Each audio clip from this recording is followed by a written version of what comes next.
আমরা ভিক্ষা চাই না, আমরা আমাদের ন্যায্য অধিকার চাই। এই জ্বলন্ত আওয়াজ এখন গাজার প্রত্যেক কোণে প্রতিধ্বনিত হচ্ছে। ইসরায়েলি আগ্রাসনের কারণে ধ্বংসস্তূপে পরিণত হওয়া গাজা উপত্যকায় হাজার হাজার মানুষ মানবেতর জীবনযাপন করছে। খাদ্য, পানি, চিকিৎসা এবং নিরাপত্তার মৌলিক অধিকার থেকে বঞ্চিত ফিলিস্তিনিরা দীর্ঘদিন ধরে আন্তর্জাতিক সম্প্রদায়ের সহানুভূতিপূর্ণ সাহায্য নয়, বরং তাদের অস্তিত্ব রক্ষার অধিকার, নিরাপদ বসবাসের অধিকার এবং নিজস্ব রাষ্ট্র গঠনের সার্বভৌমত্ব অধিকার দাবি করে আসছে। তাদের বক্তব্য স্পষ্ট: দয়া করে ছুড়ে দেওয়া কিছু খাবার প্যাকেট নয়, চাই অন্তর্ভুক্তিমূলক রাজনৈতিক সমাধান যা তাদের স্বাধীনভাবে বাঁচার সুযোগ এনে দেবে। জাতিসংঘ, যুক্তরাষ্ট্র এবং ইউরোপীয় দেশগুলোর নীরবতা কিংবা প্রতীকী সহানুভূতি আর কিছুই নয়, বরং এটি ফিলিস্তিনের দুর্দশাকে দীর্ঘস্থায়ী করার এক অব্যক্ত ষড়যন্ত্রের অংশ বলে অনেকেই মনে করেন। বিশ্লেষকরা বলছেন, গাজার শিশুদের মুখে খাবার তুলে দেওয়া যতটা জরুরি তার চেয়ে বেশি জরুরি হচ্ছে সেই শিশুদের নিরাপদে বড় হওয়ার পরিবেশ নিশ্চিত করা।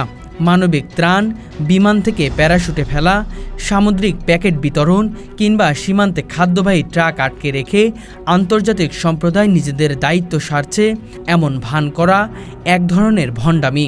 গাজাবাসীর ভাষায়, ত্রাণের জন্য লাইনে দাঁড়িয়ে মর্যাদা হারাতে আমরা রাজি নই। আমাদের জীবনের, আমাদের ভূমির, আমাদের ভবিষ্যতের অধিকার চাই। 2023 সালের শেষের দিক থেকে শুরু হওয়া ইসরায়েলের সামরিক অভিযান গাজায় নিহত হয়েছে হাজার হাজার মানুষ, যাদের বেশিরভাগই নারী ও শিশু।